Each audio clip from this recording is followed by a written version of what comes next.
সুখী হতে চান তাহলে এই কথাগুলো জেনে রাখুন। অল্পে সন্তুষ্ট হন। আপনার যতটুকুন আছে, স্বয়ং বিধাতার কৃপায় আপনি যতটুকুন উপার্জন করেছেন তাতেই নিজেকে সন্তুষ্ট রাখার চেষ্টা করুন। অপরের সাথে তুলনা করতে যাবেন না। কে 10তলা বিল্ডিং করলো, কে কটা 4 চাকা কিনলো, কে কটা বাইক কিনলো, কে কটা সোনার গয়না কিনলো, কার রোজগার কত, এদের সাথে নিজেকে তুলনা করতে যাবেন না। আর যদি নিতান্তই তুলনা করতে হয়, তুলনা করুন তাদের সাথে যাদের আর্থিক অবস্থা আপনার থেকেও খারাপ। যে মানুষটা দুস্থ, যে মানুষটা অসহায়, যার একটা হাত নেই, যার একটা পা নেই, ভিক্ষে করে দিন যাপন করছে, তাদের সাথে তুলনা করুন। তাহলে বুঝতে পারবেন যে বিধাতা আপনাকে অঢেল দিয়েছেন, আসলে আপনি কোনো কিছুতেই সন্তুষ্ট হতে পারেন না। অল্পে সন্তুষ্ট হন। জীবনে যদি আসলেই সুখী হতে চান, অল্পে সন্তুষ্ট হন। আপনার যতটুকুন আছে তাতেই নিজেকে বিন্দাস রাখার চেষ্টা করুন। সব সময় নিজেকে হাসি খুশি রাখুন। টেনশন করতে যাবেন না। কে আপনাকে ঠকিয়েছে, কে আপনাকে কাঁদিয়েছে, কার জন্য আপনি একটা সময় অনেক অনেক কিছু করেছেন আর এখন তার থেকে যতটুকুন পাচ্ছেন খুবই সামান্য, এসব ভেবে ভাই নিজেকে দুর্বল করবেন না, নিজেকে অসহায় ভাববেন না।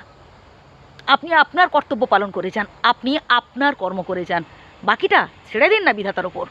আপনার কর্ম যদি ভালো হয় তার ফল ভালো হবেই। মানুষকে না বেশি আশা করতে যাবেন না। যেই মানুষটাকে সব থেকে বেশি আশা করবেন, যেই মানুষটাকে সব থেকে বেশি বিশ্বাস করবেন, পরবর্তীকালে দেখবেন সেই মানুষটাই আপনাকে আশাহত করছে, সেই মানুষটাই আপনার সাথে বিশ্বাসঘাতকতা করছে। হ্যাঁ ভাই, এটা প্রকৃতির ধর্ম।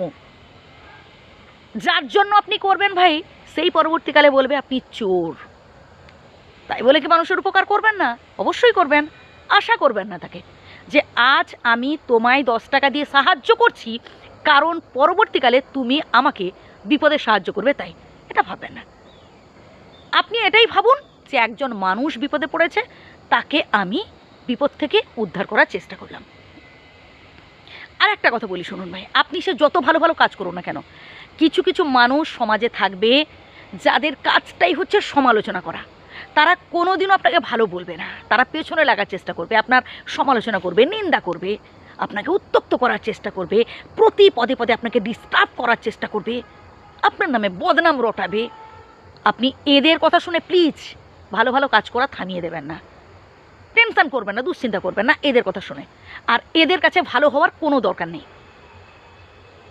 কাউকে তেল দিয়ে কারোর হাত ধরে উপরে ওঠার চেষ্টা করবেন না ভাই। কারণ যেই মানুষটার আজ আপনি উপকার করছেন সেই মানুষটাই আজ আপনাকে প্রশংসা করছে, আপনাকে বসার জন্য চেয়ার ছেড়ে দিচ্ছে। যে আপনি হাতটা গুটিয়ে নেবেন সেই মানুষটার কাছে আপনি হয়ে যাবেন সব থেকে খারাপ মানুষ। তাই এদের উপর বিশ্বাস করতে যাবেন না। বিশ্বাস করুন নিজের কর্মে, আর বিশ্বাস রাখুন স্বয়ং বিধাতার উপর, স্বয়ং আল্লাহর উপর। আপনার কর্ম যদি ভালো হয় তার ফল ঠিক ভালো হবেই। হ্যাঁ, আমি তো বলছি যতদিন বেঁচে আছি ভাই আনন্দে হেসে খেলে এই জীবনটা উপভোগ করতে হবে। এত যত্নের পরও যে মানুষটা আমাদের দিকে ফিরেও চায় না ভাই, তারা আসলে আমাদের জন্য উপযুক্ত নয়। এদের জন্য চোখের জল ফেলে কোনো লাভ নেই। যারা প্রিয়জন হয় তারা কোনো দিনও আমাদের ছেড়ে যায় না। যারা আসলে প্রিয়জন হওয়ার অভিনয় দেখায়, বন্ধুত্বের অভিনয় দেখায়, মানে ফেক ফ্রেন্ড বলে, ওরাই। আর এদের থেকে নিজেদের সাবধানে রাখার চেষ্টা করবেন। এরা না নিজেদের ভালো কিছু করতে পারে, না অপরের ভালো দেখতে পারে। এরা সবসময় হচ্ছে লোকের নিন্দা করবে, হচ্ছে সমাজে দেখবেন কেউ ভালো কিছু করছে তো তাকে কী করে থামিয়ে রাখা যায়, তাকে কী করে দমন করা যায়, এই চেষ্টা করবে। এদের কাজটাই হচ্ছে এটা। এবার আপনাকে লক্ষ্য স্থির রেখে সামনের দিকে এগিয়ে যেতে হবে। যে যত বাধা দিক, যে যত সমালোচনা করুক, যে যত নিন্দা করুক, দেখবেন একটা সময় যখন আপনি সফল হয়ে যাবেন আপনার সামনে মুখ থুবড়ে পড়বে, আর তখন তো কথা বলবেন স্বয়ং আপনি।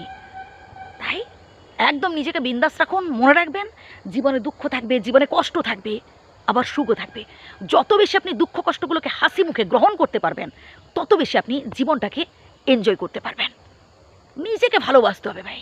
যত বেশি আপনি নিজেকে গুরুত্ব দেবেন, যত বেশি আপনি নিজেকে ভালোবাসবেন, দেখবেন এই পৃথিবীর প্রত্যেকটা মানুষজন আপনাকে গুরুত্ব দিচ্ছে, এই পৃথিবীর প্রত্যেকটা মানুষজন আপনাকে শ্রদ্ধা করছে, সম্মান করছে।